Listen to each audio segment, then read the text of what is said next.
तो इस कंडीशन में क्या हमारा निकलेगा, 15 दिन ऐड किया था, यहाँ 15 दिन में तो 500 पर मंथ पे, उस कंडीशन में हम ये वाला, ठीक है।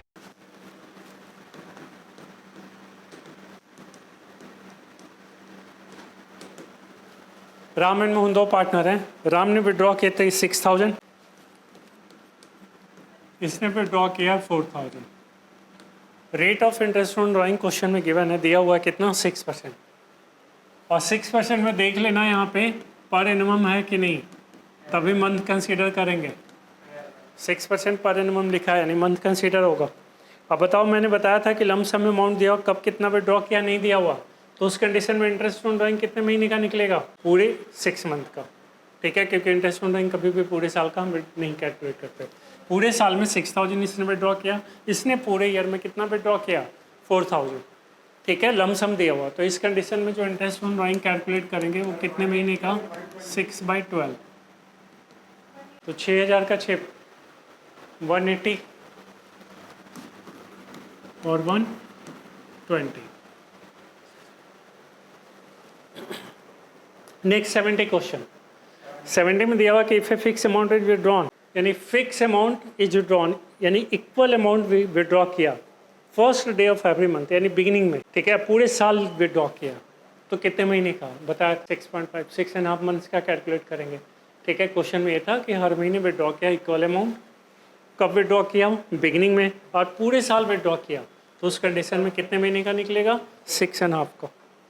71 क्वेश्चन में क्या दिया हुआ, 71 में है कि if a fix amount is withdrawn on the last day of every month, हर महीने के लास्ट में विड्रॉ किया एक इक्वल अमाउंट, फिक्स अमाउंट, तो उस कंडीशन में कितने महीने का बताया था, 5.5, 5.5 महीने का, ठीक है। अभी हमने ऑलरेडी डिस्कस किया कि अगर इक्वल अमाउंट विड्रॉ किया, चेंज नहीं किया, हर महीने इक्वल अमाउंट विड्रॉ किया, ठीक है, कब विड्रॉ किया, एंड में विड्रॉ किया, और पूरे साल ही विड्रॉ किया, तो उस कंडीशन में कितने महीने का लगेगा, 5.5। 72 में क्या दिया हो कि if a fix amount is withdrawn on the first day of every quarter, her quarter के स्टार्टिंग में विड्रॉ किया, ठीक है, बिगिनिंग ऑफ एवरी क्वार्टर, अभी बताया, हाँ 7.5 मंथ्स का, ठीक है। Next question, if 73, if a fix amount is withdrawn on the last day of every quarter, her quarter के लास्ट में विड्रॉ किया, 4.5, 4.5, ठीक है। Next, if a fix amount is withdrawn on the middle of every quarter, her quarter के 6 में, ठीक है। Next में आप कैलकुलेट करके बताओ 75 में आंसर कितना आएगा, 75 क्वेश्चन 75 में दिया हुआ इंटरेस्ट ऑन ड्राइंग कैलकुलेट करना हमें।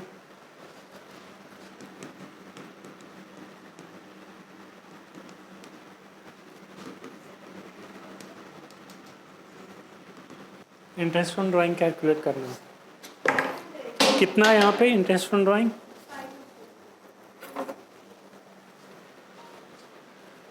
75 है।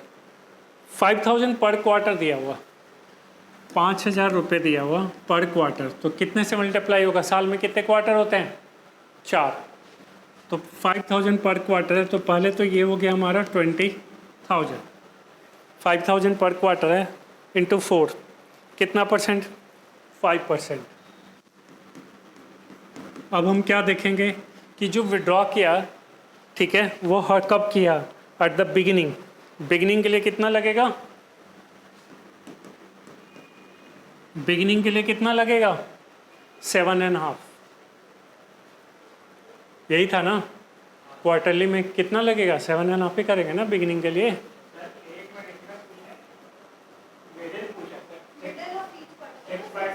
अच्छा, इसमें मिडल है, इससे क्वेश्चन नंबर 75 है, अच्छा इसमें मिडल पूछा गया, तो मिडल पूछा गया तो फिर 6/12, मिडल है तो कितना हो जाएगा, 6/12। फिर 76 में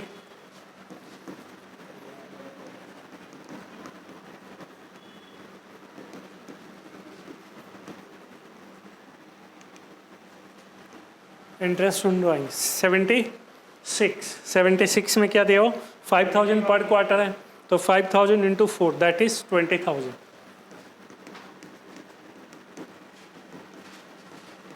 5000 इंटू 20,000 इंटू 5%,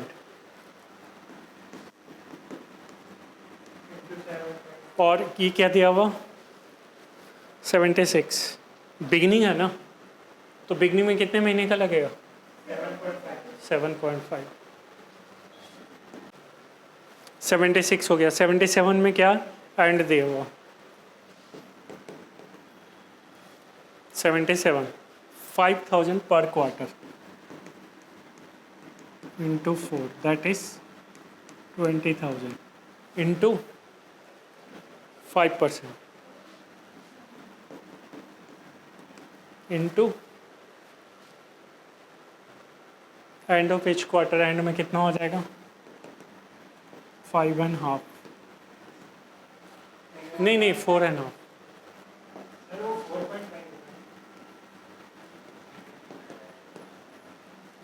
ठीक है,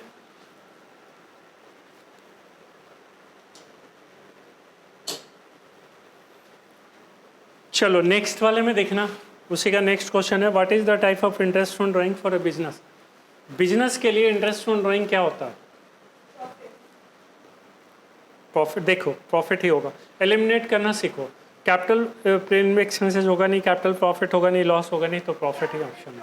अब मैं बताता हूँ इसका, ये समझ आ गया कि प्रॉफिट होगा, लेकिन अब इसके जो ऑप्शंस दिए हो उस ऑप्शंस के बारे में समझ लो होता क्या। वही तो मैं बताना चाह रहा हूँ। अब सुनो, जो उसके ऑप्शन दिया हुआ ना, उस ऑप्शंस के बारे में मैं डिस्कस कर लेता हूँ कि कहीं फिर बाद में वो टकराएगा ऑप्शंस, तो आपको उसका प्रॉपर मीनिंग पता होना चाहिए। पहला ऑप्शन दिया हुआ प्रीलिमिनरी एक्सपेंसेस। प्रीलिमिनरी एक्सपेंसेस क्या होता है? प्रीलिमिनरी एक्सपेंसेस क्या होता है? फिक्टिशियस एसेट होता है। कौन से ग्रुप में आएगा? Fictitious asset. फिक्टिशियस एसेट क्या होता है? ना ही वो फिक्स एसेट्स है और ना ही करेंट एसेट्स है। कुछ ऐसे कंपनी के लॉसेज होते हैं जिसको कंपनी एक साल में नहीं दिखा सकती है, ठीक है, उसको 4-5 साल में डिवाइड करती है। उसके दो रीजन्स होते हैं। कुछ मैंने क्या बोला कि कुछ एक्सपेंसेस ऐसे होते हैं जो कंपनी एक ही साल में दिखा नहीं सकती, उसको अगले 4-5 साल में उसको राइट ऑफ दिखाती है। जैसे 1 लाख रुपया हो गया तो 1 लाख को एक ही साल में खर्चा को नहीं दिखाएगी, इसको 5 साल में दिखाएगी, ठीक है। तो यानी हर साल कितना दिखाएगी? 20-20 हज़ार रुपये दिखाएगी, 20,000। ऐसा रीज़न ऐसा क्यों होता है? कंपनी एक ही साल में क्यों नहीं दिखाती है, उसको अगले 5 साल में क्यों दिखाती है?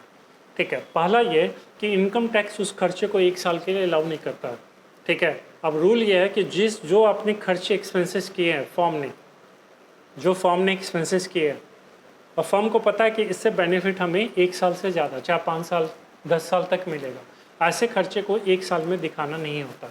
वो इनकम टैक्स भी अलाउ नहीं करता और कंपनीज एक्ट में भी ऐसा नहीं लिखा हुआ। समझ आ रही बात? ठीक है। तो प्रीलिमिनरी एक्सपेंसेस होता है कि जैसे हमने कोई बिजनेस स्टार्ट कर रहे हैं, कोई फर्म, जैसे लिमिटेड कंपनी होती है, तो लिमिटेड कंपनी कब हम स्टार्ट कर सकते हैं बताओ भाई? सोल प्रोप्राइटर से तो अपने मर्जी से जब स्टार्ट करो जब बंद करो, पार्टनरशिप अपनी मर्जी से जब स्टार्ट करो। अगर रजिस्टर्ड है तो बंद करने के टाइम में कुछ पार्टनरशिप फर्म को लीगल फॉर्मेलिटीज करनी पड़ती है, पे ऑफ करना होता है पैसा, ये सब चीज़ें जो अभी हम डिस्कस करेंगे, ठीक है।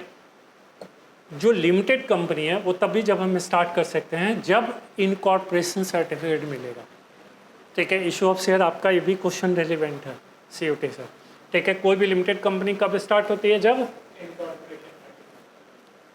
इनकॉर्पोरेशन का सर्टिफिकेट मिलेगा। ऐसा नहीं कि हमने सोच लिया कि यार लिमिटेड कंपनी हम स्टार्ट करने जा रहे हैं तो उसकी अभी से ही ऐड शुरू कर दें, जिससे जब हमें स्टार्ट 2-4 महीने बाद स्टार्ट हो तब तक हमारी गुडविल बन जाए। ऐसा नहीं होगा। समझ आ रही बात? क्यों? क्योंकि उसमें ढेर सारी लीगल फॉर्मेलिटीज़ पूरी करनी होती है। वो लीगल फॉर्मेलिटीज़ पूरे करने के बाद हमें इनकॉर्पोरेशन सर्टिफिकेट मिलेगा एक, ठीक है। वो मिलने के बाद ही हम लिमिटेड कंपनी स्टार्ट कर सकते हैं, राइट। तो जो हम कंपनी स्टार्ट करते हैं तो उसमें कई सारी लीगल फॉर्मेलिटीज़ पूरी करनी होती है। समझ आ रही बात? जैसे रजिस्ट्रेशन के लिए कुछ फीस भी है, गवर्नमेंट को जमा करनी होती है, ठीक है। तो ये सारी चीज़ें, तो उसमें जो एक्सपेंसेस होता है वो किसका एग्जांपल हो गया?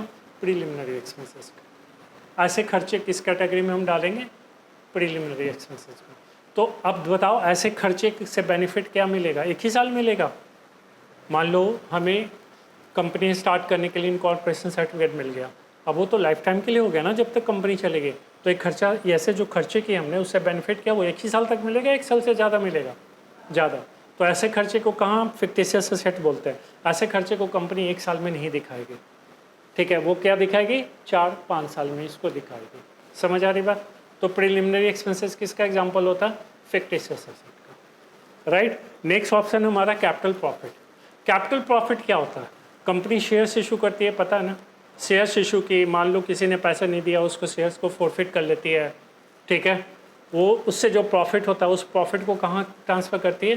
कैपिटल प्रॉफिट में। जो कैपिटल नेचर के एक्सपेंसेस होते हैं ना, कैपिटल नेचर के जो खर्चे हों उससे जो रिलेटेड प्रॉफिट होता है ना, वो प्रॉफिट क्या होता है हमारा? वो हमारा कैपिटल प्रॉफिट होता है। आ गया समझ?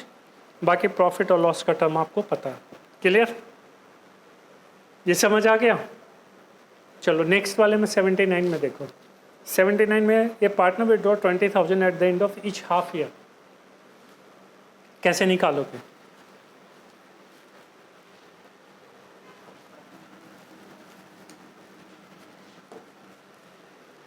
अब ये कैसे निकालोगे? क्वेश्चन नंबर 79 में ये partner withdraw 20,000 at the end of each half year.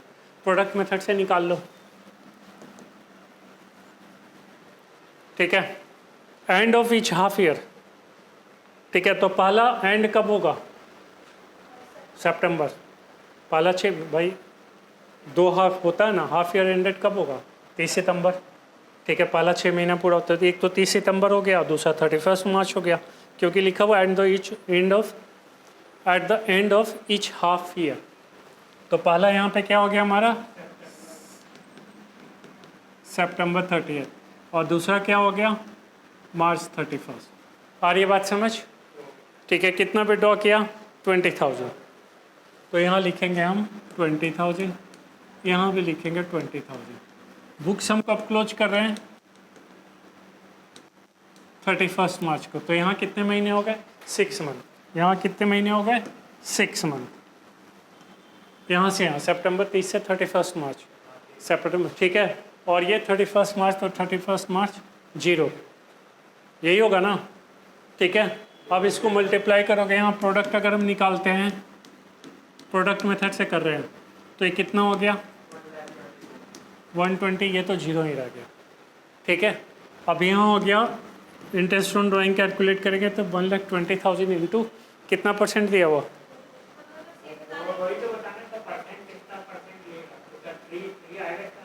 अच्छा, वो सिर्फ मंथ क्या है बताना, मंथ से बताना है ना। 3 होगा, फिर 6, ठीक है।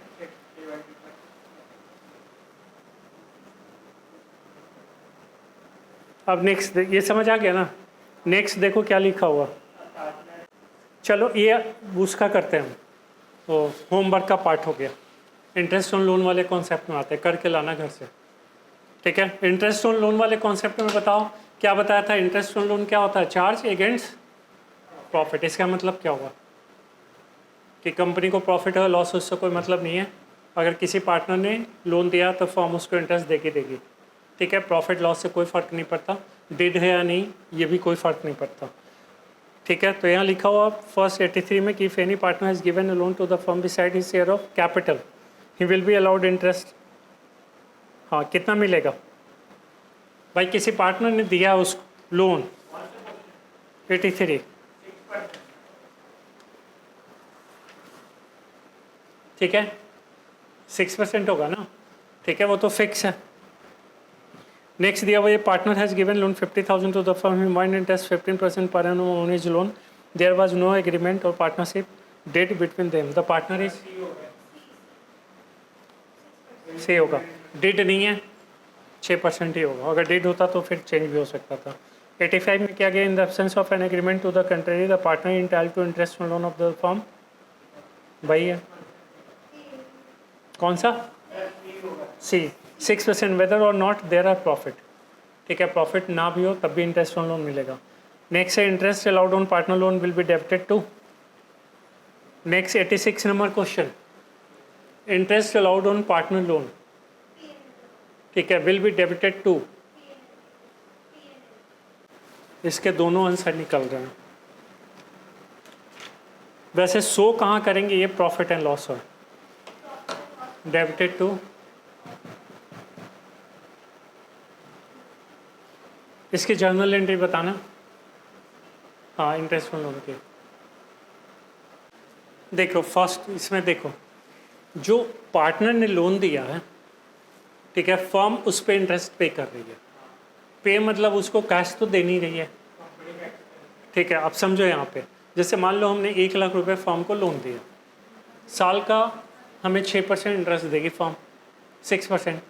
तो हमारा हमने 1 लाख रुपीज़ लोन दिया था, उसका 6% हमें फर्म इंटरेस्ट देगी, ठीक है।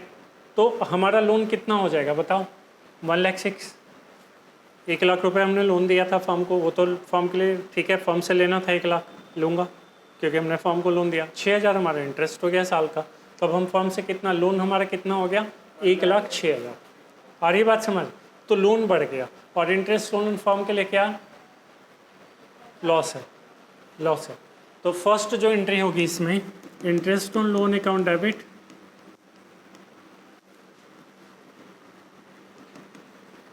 Interest on loan account debit और टू पार्टनर्स लोन, जो भी पार्टनर दिया होगा। आ रहा है समझ? लोन अभी मैंने बताया कि 1 लाख रुपीज़ हमने दिया था, उसमें हमें 6,000 इंटरेस्ट मिला। अब हमारा लोन कितना हो गया, 1,06,000।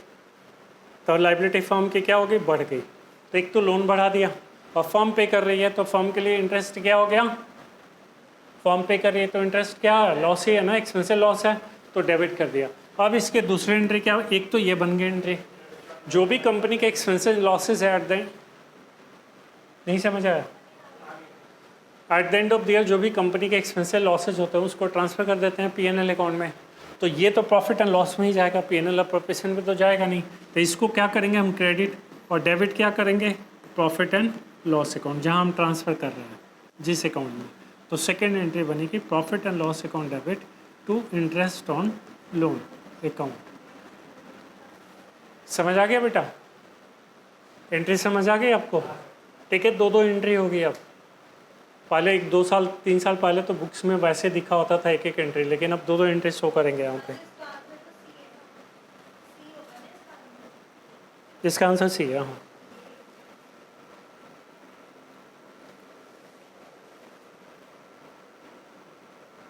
$89 वाला कैलकुलेट करना, क्या दिया हुआ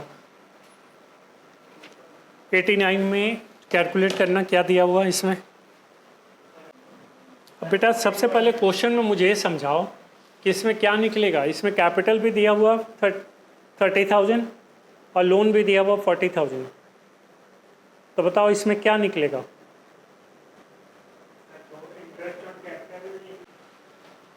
कितना इंटरेस्ट ऑन कैपिटल निकलेगा, कितना इंटरेस्ट ऑन लोन, बताओ। 800 किसका निकला, इसमें क्या निकालेंगे पहले बताओ।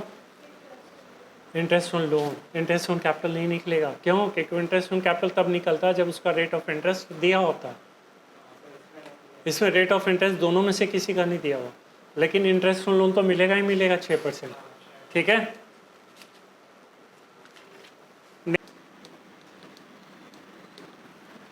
मैनेजर कमीशंस वगैरह जो हम कैलकुलेट करते हैं वो दो तरह से होता है, ठीक है। 11th में भी था, बिफोर चार्जिंग कमीशन और after charging commission.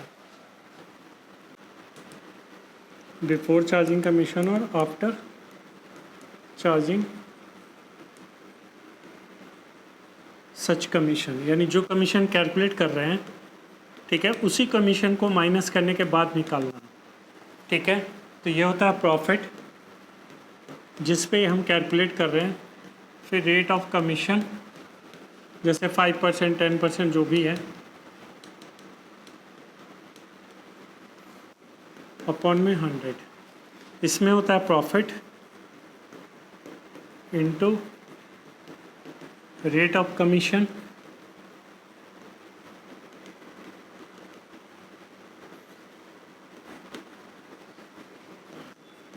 Hundred plus rate of commission, 100 plus rate of commission. जो ऊपर होगा नीचे 100 में क्या करेंगे, ऐड कर देंगे।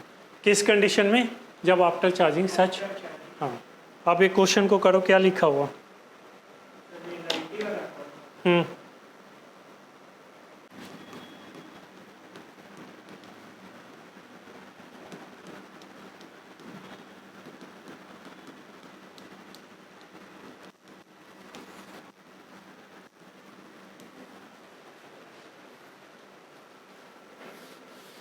चलो देखिए इसमें 90 क्वेश्चन 90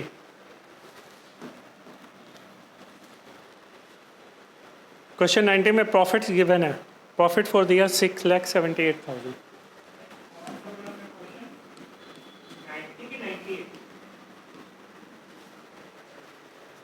90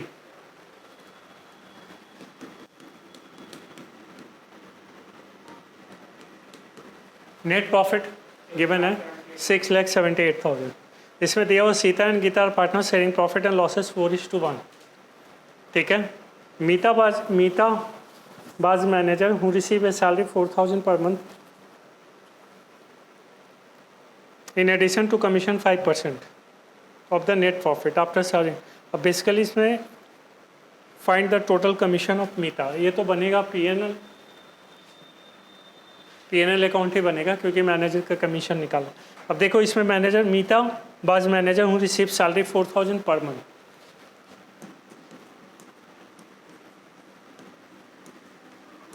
सैलरी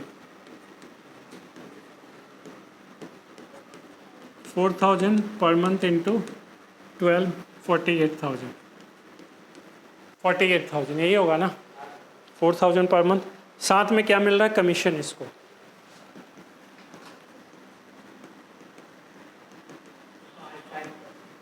ठीक है। कमीशन कैसे निकालना, देखो यहाँ क्या लिखा हुआ, in addition to commission 5% on the net profit after charging such commission. बताओ इसमें कैसे निकलेगा, जरा पॉइंट्स पकड़ो इसको पॉइंट्स ध्यान रखो। इसमें क्या लिखा हुआ 5% ऑफ द नेट प्रॉफिट का 5%।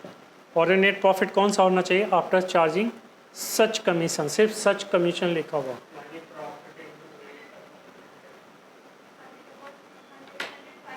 $105 तो होगा, लेकिन इस किस पे निकलेगा, इस पे।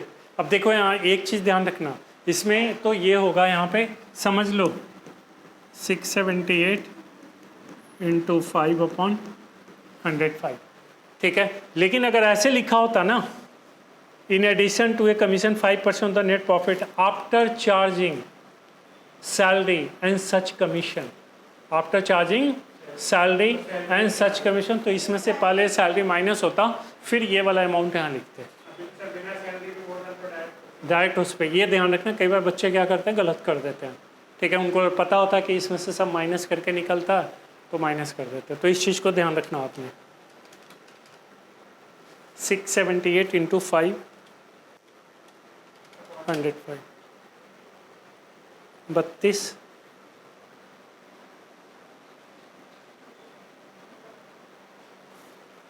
पॉइंट में आ रहा है ना।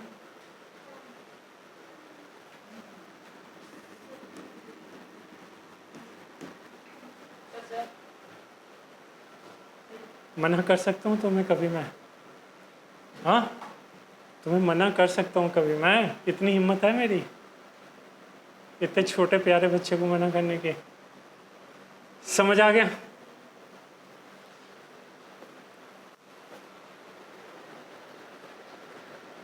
मैम को दे दो। नहीं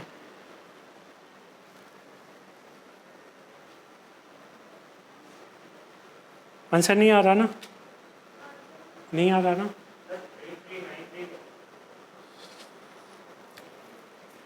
आएगा। ठीक है। तो ये दोनों को प्लस करते हैं तो कितना आ रहा है यहाँ पे 48।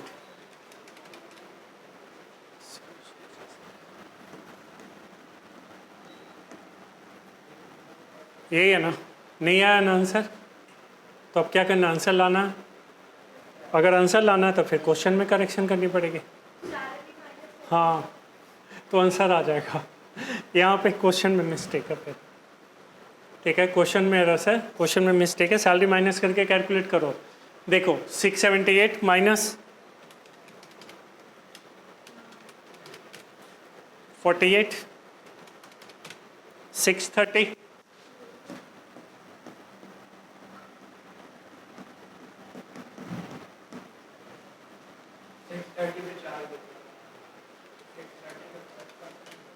30,000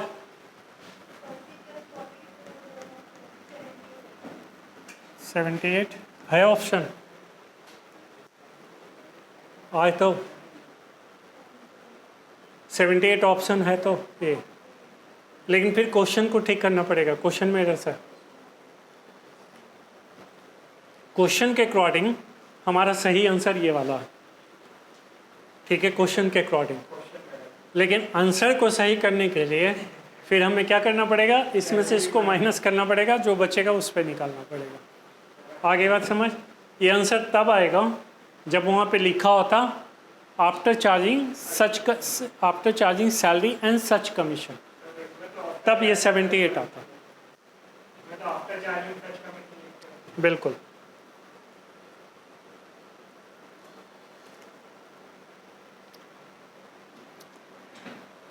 ठीक है, बाकी तो सब सिंपल। 91 वो तो एंट्री है, 92 हो गया।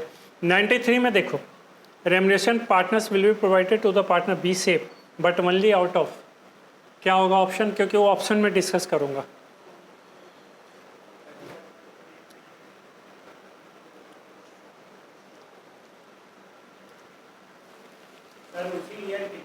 हाँ, जो प्रॉफिट होता है उसी में से तो देती है करंट ईयर के। अब ऑप्शन डिस्कस करो। ऑप्शन देखो, बी में लिखा हुआ रिजर्व। रिजर्व क्या होता है बताना थोड़ा।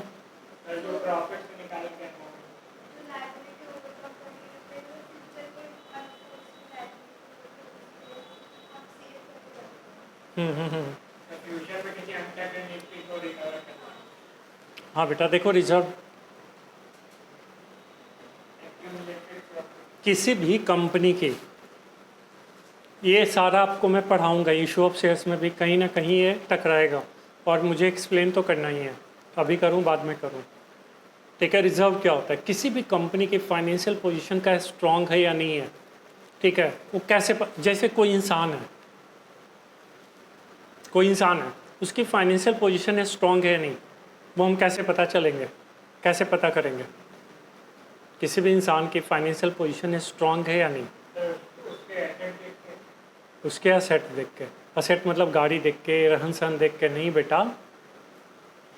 किसी भी इंसान की फाइनेंशियल पोजीशन का हमें पता करना तो हम उसके देखते हैं कि उसका बैकग्राउंड, उसके घर है अपने हैं, उसकी कितनी ज़मीन है अपने पास। ये हम नहीं देखते कि उसकी गाड़ी से मेंटेन कर रहा है, बड़े बड़े होटलों में खाना खा रहा है, ये हम नहीं देखते हैं। समझ आ रही बात, क्योंकि ये सब लोन पे लेके हम काम कर सकते हैं। समझ आ रही बात। हमें उसकी क्या देखनी होती है, सेविंग देखनी होती है। किसी बंदे की फाइनेंशियल पोजीशन स्ट्रांग है या नहीं, हमें उसका बैंक का बैलेंस चेक करना होगा।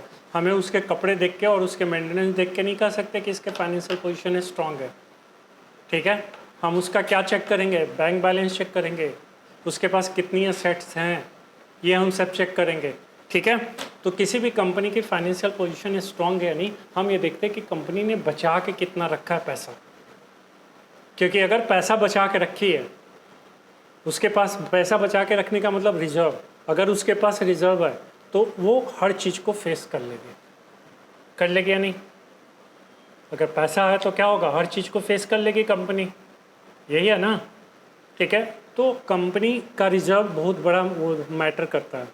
पहले क्या था कि अभी हम इंडियन कंपनीज एक्ट 2013 पढ़ रहे हैं, उसके पहले इंडियन कंपनीज एक्ट 1956 था। 96 के अकॉर्डिंग कहा था कि हर कंपनी को अपने प्रॉफिट में से 2.5% से लेकर 10% तक रिजर्व करना ही करना था, कंपलसरी होता था। 2.5% रेट था, 5 था, 7.5 था, 10। ये स्लैब डिटरमाइंड होता था उसके डिविडेंड के रेट पे, कि जितना डिविडेंड डिक्लेयर कर रही है उसके रेट पे डिसाइड होता था कि कितना % रिजर्व करेगी। बट अब 2013 में रिजर्व मैंडेटरी नहीं है, मतलब गवर्नमेंट की तरफ से कंपनीज एक्ट में ऐसा कोई ज़रूरी नहीं लिखा हुआ, लेकिन कोई भी कंपनी क्या करती है, वो रिजर्व तो करेगी भाई। एक्सपेंड करना है कंपनी को, कंपनी के पास कोई प्रोजेक्ट है, ठीक है, उसको स्टार्ट करना। कंपनी को मान लो फ्यूचर में कभी सडनली लॉस हो जाए, कहीं इन्वेस्ट किए थे पैसा वहाँ लॉस हो जाए, ठीक है, उसको कंपनसेट करना। तो ये सब पैसा क्या होता है, रिजर्व करेगी। ये तो पता ही नहीं, कंपनी दो चीज़ करती है, रिजर्व करती है और प्रोविज़न करती है। प्रोविज़न क्या होता है फिर, प्रोविज़न क्या होता है,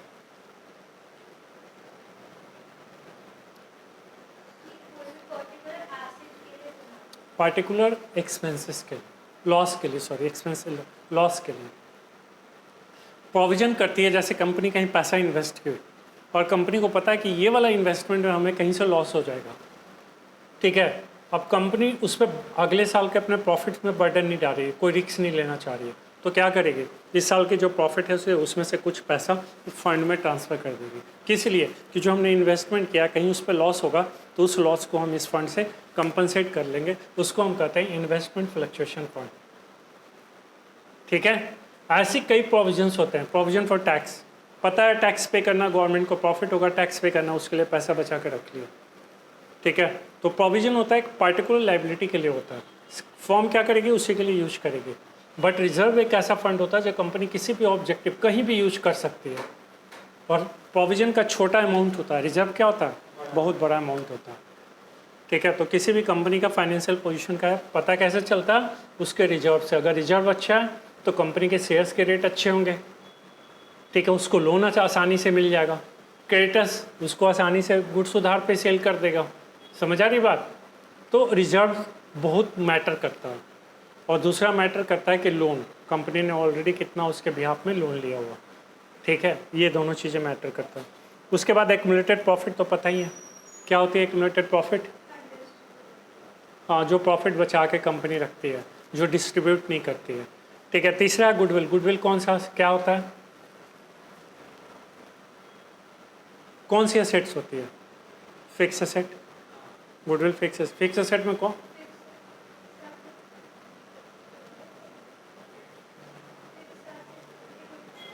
गुडविल फिक्स असेट नहीं है। पहले फिक्स असेट क्या होती है यही बताओ मेरे को।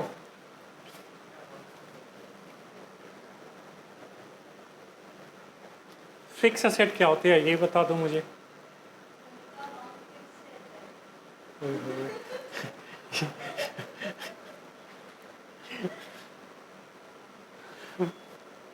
यही बना फिक्स असेट जिसका नहीं, फिक्स एसेट बोलते हैं जो 1 ईयर से ज़्यादा के लिए आते हैं,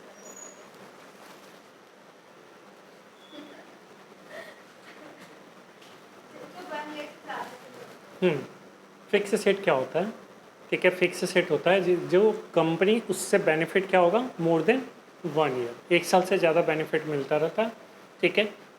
या नॉट फॉर रीसेल पर्पस, कोई असेट हमने खरीदा बेचने के लिए नहीं, यूज करने के लिए, और उससे हमें बेनिफिट 1 साल से ज़्यादा मिलेगा, वो किस कैटेगरी में आता है, फिक्स असेट। तो गुडविल कौन सी असेट है, फिक्स असेट है। क्योंकि एक बार जब गुडविल क्रिएट हो जाती है फॉर्म की तो लॉन्ग टाइम तक बनी रहती है।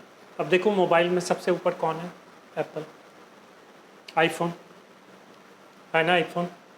ठीक है। लोग आईफोन ही खरीदते, तो ऐसा थोड़ी है कि अभी आज से आईफोन चलना शुरू हुआ, कई सालों से है। सोनी कंपनी है, एलजी कंपनी है, सैमसंग कंपनी है, ये आज से नहीं है, कई सालों से इनकी गुडविल एक बार बन जाती है तो क्या होता है लॉन्ग टाइम तक गुडविल बनी रहती है। और जिस कंपनी के गुडविल ज़्यादा होगी उसके प्रोडक्ट ज़्यादा सेल होंगे और प्रॉफिट भी क्या होगा ज़्यादा होगा। तो गुडविल क्या है कि गुडविल कौन सी असेट्स होती है, फिक्स असेट। कौन सी, intangible asset, intangible fix asset. ठीक है। गुडविल कौन से होती है, intangible fix asset. Intangible fix asset मतलब those fix asset which can not be seen or touch. ठीक है। तो गुडविल होती है इनटेंजिबल असेट। समझ आ गया। जिस कंपनी की गुडविल अच्छी होगी, जितनी ज़्यादा अच्छी होगी उसके प्रोडक्ट क्या हैं उतने ही ज़्यादा ज़्यादा सेल होंगे और अच्छे रेट मिलेंगे उसके, तो उससे कंपनी को क्या होगा, प्रॉफिट ज़्यादा होगा। और ये प्रॉफिट गुडविल एक बार क्रिएट हो जाती है तो लॉन्ग टाइम तक कंपनी की गुडविल क्या होती है, बनी रहती है। समझ आ रही बात।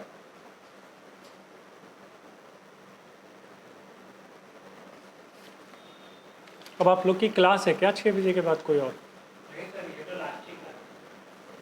लास्ट है तो एक बार पूछ लो कि 6:30 तक कर दूं या 6 बजे एंड कर दूं।